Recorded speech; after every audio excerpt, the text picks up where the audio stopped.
is John Keim, covers the Commanders for ESPN.com. And John was honored on the field yesterday. Right. 500th game.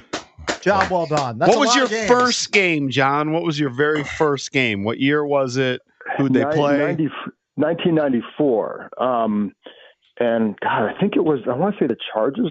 I don't even remember who the game was. Here's what I remember about my first year, that the first preseason game, and this does not include preseason games, but the first preseason game I was supposed to cover, I was excited for it because, like, you work really hard to get to this point and blah, blah, blah. So I wake up and I have this bad feeling in my stomach. It was like I felt like it was a really bad cramp. Well, it didn't get better. Went to the doctor and said, "You've got to have your appendix out. You've got to drive to the hospital now." And the nurse tells me that, and I was so ready to cover this game that my eyes started to water up. She's like, "Oh, you're okay. You're not going to be in any pain." I'm like, I know that. Like, I was pissed that I was going to miss his first game. So, as I was drugged, I'm taking notes, listening to Sonny Jurgensen and Frank Herzog and all that on the radio. But that's what I remember from the first one. But the very first game, I want to say it was the Chargers, but I just don't remember, to be honest. All right, so 1994. Yeah. Could you have imagined that in 2024? Seattle. Okay, I was against Seattle. Could you imagine in 2024 that you'd have a home game with that many Steelers fans? No, and it's funny because years ago you go out to Arizona and cover games out there, right? And it was so different. Like, man, like there's more opposing fans, there weren't a lot of fans, blah, blah, and you're thinking, what would it be like to cover that? Well, for a while I started covering that. Obviously it's changed here. And I also think, like, yesterday was, I think, the last remnants of the old regime in terms of season or tickets sold. Because most of those tickets go on sale in the spring. Mm-hmm. Like, I guarantee Steelers fans gobble them up right away. Right. So I don't think it's an indication of anything other than where this franchise was versus this offseason going to be able to sell a lot more season ticket packages and start to get that thing back up to where it was. And so, but yeah, I mean, it's, in 1994, could I have seen it? No, but a couple of years ago, yes. And I was expecting it today, just for the reasons I said. It's the momentum for the ticket sales was not there at that point, and they will be there after this season. So, John, you tweeted this just about 15 minutes ago at John_Keim that Pittsburgh completely negated Jaden Daniels' legs. He was held to 5 yards rushing on 3 carries. Hasn't scored a rushing touchdown in 6 games. Do you see the coaching staff making a concerted effort in just a few days, because they play on Thursday night, to have more Jaden Daniels designed rushes built into the game plan going forward? Honestly, that's a stylistic thing too, depending on the defense. And sometimes, like, the kind of the defense the Steelers run, that 34 look, it's harder to run a lot of the quarterback keepers. And there was actually one where you thought the draw late in the game where you thought he had a chance, and Sam Cosmi blamed himself for how he blocked it. Like he said, the technique the tackle used, he was expecting it, but he for some reason did something different, and it could have been a bigger run. But some of those are very team specific. And even when I remember when Robert was here back in the day, like, they didn't run a lot of the quarterback runs against them either, because it's the same defense. Mm-hmm. And so I think what the Steelers did was maybe in some ways just a credit to them and how they're coached. Their rush lane discipline was fantastic and a lot of blitzes. And I think what they did is, because I would say that teams are more afraid of him scrambling and getting out than they are on the designed runs. The designed runs have been fine, but they haven't been special. The scrambles are more like that, right? They're the ones that are the killers. And that's what they took away. And they took it away, to me, by a lot of 5-man rushes. There was 19 of them that they had, way more than they've had in any other game. Mm-hmm. And so I think that in the way the ends are too. And I mean, it's a good line. So I don't know, but as far as with Philly, yeah, I could see more because it's a different style of defense. And I think a big factor would be getting Brian Robinson back, because those designed, the run game wasn't, the Steelers have a good run defense, mm-hmm. but they were in a lot of second and third and longs, and it's hard to live that way against a good good front. And so whatever it takes to get there, but I think getting Brian Robinson back would be a big help. Were you surprised that he missed his second game in a row? And do you think he'll be ready to go Thursday night? Because that's a quick turnaround. It is, and I don't know. And, I wasn't surprised because on Friday he wasn't out at practice. So that was the first tip, right? But before then, you weren't sure. But when he's not out there, it's a wrap. And I just think those hamstrings are very tricky. And the same thing with Marshawn Lattimore. I just think they're very tricky, and you better make sure, because what they want from both those guys is to be ready for the stretch, right? Just make sure you're healthy so that way you don't miss games in December or in January. So I don't know for Robinson for Thursday. Lattimore, I'd be a little bit surprised if he played Thursday, just because, I think you kind of want to open it up a little bit before they, to test him that way, right? Before you put him on the field. And I don't know that this is going to be the week for that, but. Well, so, obviously there are a ton of plays to talk about, but the two big ones were late in the game, and the first down call, the 4th and 9 that was not given the first down to Ertz. That was a horrible spot. You thought it was a horrible spot? Well, because the refs put it at the 42. That wasn't even remotely close to where he was.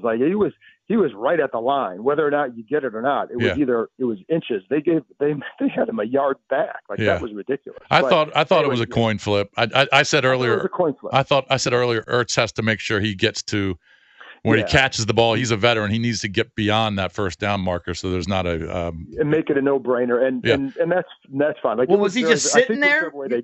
He was kind of beyond it, and he came back to the ball.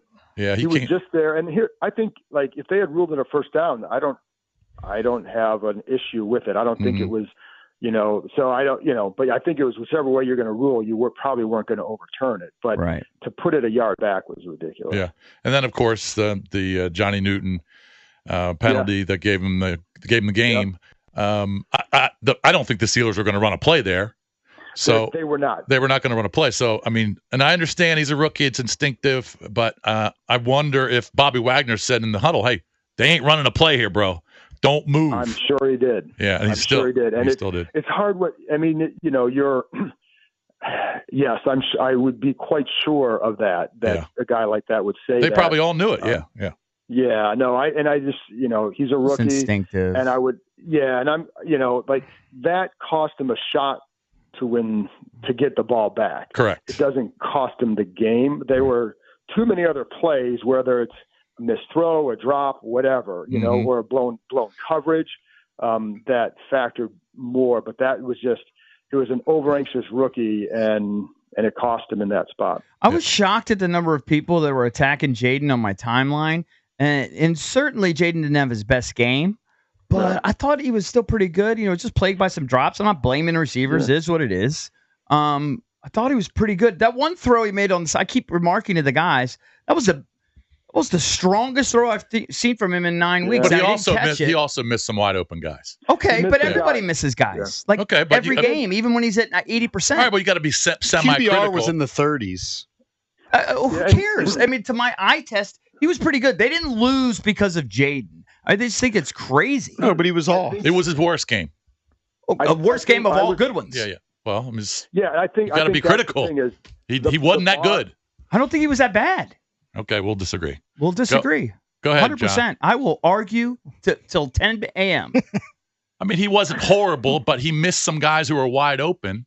And every week he misses guys. Every week, every quarterback. Not really. Guys. His completion percentage is pretty damn good. That wasn't a special performance. I'm not saying he's not special. No, but that performance, if you just look at that individual game, but it was crazy. The people was attacking ho-hum. him. Yeah, John, I'd like to hear your thoughts. I think the bar has been raised high for him. And yesterday, I would agree that, one thing I would say, that was not his most accurate game. I think the Steelers had something to do with that. Of course. There's the throw to Zacchaeus. I felt like he was rushed. That he maybe felt rushed.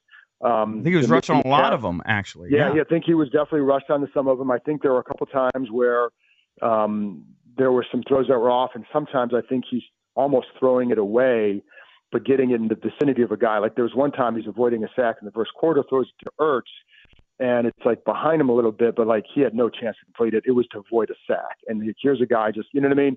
So I think there was definitely some things that were off. The pass game was off. There were a couple drops. I mean, the one, again, the McCaffrey one was a tough miss. And it is a deep throw, but it's one we've seen him make. And sometimes you're off. And I felt like those are low percentage throws. Like people grilling him about that is crazy to me. Yeah, yes, they are wide open. And I think, yeah, he's open. It's like it's also a situation. You know, like if they complete that, you know, that's at the very least you're probably in deep in field goal. For sure. range. Oh yeah. And so and I think the one to Noah Brown late where he has to kind of come back a little bit for it. That's a tight window throw and it's a little bit off. And a little bit off, but he totally could have caught it. Totally. Yeah, both are true. Both are true. There's nothing wrong. That's not that he didn't do anything wrong. It was a short throw. He underthrew him. Okay, fine, but he was totally hit his hands. Okay, catch the ball. But you got to be critical of bad throws too. You can't just say. I'm not being not critical. It's just that you're being outrageous. How am I being outrageous? Well, people on my timeline are. I'm just taking it out. I'm not attacking him. It just wasn't a great game for Jaden Daniels. I don't think it was a great game, but it was a fine game. It was fine. It was good enough to win, in my opinion. Even the reason why we lost. I would agree with that. Yeah. I think the other thing too, like it's funny because for a while there, I'm thinking if they pull this out with him not having his best game, that's a really good sign for this team because you know what I mean? Like it's like a basketball game where if your star guy isn't having his best night and you still find a way. On the whole, we had a C+ game. We had the ball for 20 minutes. Yeah, and so like there, I think he's. The one thing I like about him is how he's a competitor. And like games like that, like even though things are off, it doesn't slow him. You know what I mean? It doesn't rattle him. And I think so you take things like that from it too. But yeah, I mean, I give a lot of credit to the Steelers for it. There are a lot of throws that had to be thrown into tight windows. There are a couple of times where I'm not sure should the receiver have sat on this route in the zone coverage. Or should he, or did he think he was going to lead him? Like so some things were off with it. I don't like, he's going to have a game where it doesn't work as well as it has, and it's okay.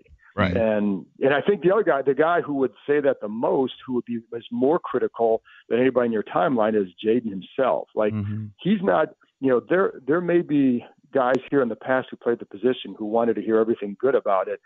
That's not him. And, he doesn't want to hear how great he is. He wants to see like, where can I get better? And so I think you can take that from that, but yeah, I would say this, it wasn't his best game for sure.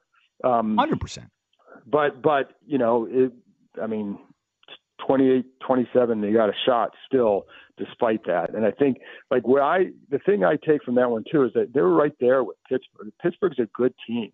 And I think the reinforcement is number 23 coming in whenever he comes into play corner. Like that touchdown pass to Mike Williams is exactly the kind of play why you go out and make that trade for Lattimore. Right. And so like the one, if they hadn't made that deal, then you say that's going to continue to be a problem. Now you can look at it and say, well, that problem should be solved in a couple of weeks whenever Lattimore gets out there. And real quick. What I mean? So yeah. Real quick, John, where are we at with injury status, if on Brian Robinson, Wiley, and you mentioned Lattimore? Yeah, I think, like I said, we'll know more later in the week because we just don't know. And I don't think they fully know. I think Wiley worked out before the game and a long workout. And so, I think he must be at least close to being able to play because it was a very close call. When they worked him out, it was a good 10, 15 minutes, and they're much more strenuous than you usually see. Robinson, hamstring, and Lattimore, I would be surprised if Lattimore plays because you're not going to have a full practice this week. So I don't think you're going to get a full chance for him to be incorporated into the D and also to show just, can you cut it loose with the hamstring, right? I think that's going to be asking a lot. And I just don't know with Robinson at this point. Will they practice today? No, they'll be out there. They'll have stuff, but like tomorrow and Wednesday they have light workouts. So this team needs a bye, and I think the long break between this game and then the Dallas game will help, and then you have two games, and then you finally get a bye. So that will They need that. It's not like these are long-term things. These are all like little things where you need another week. You need another week. So yeah.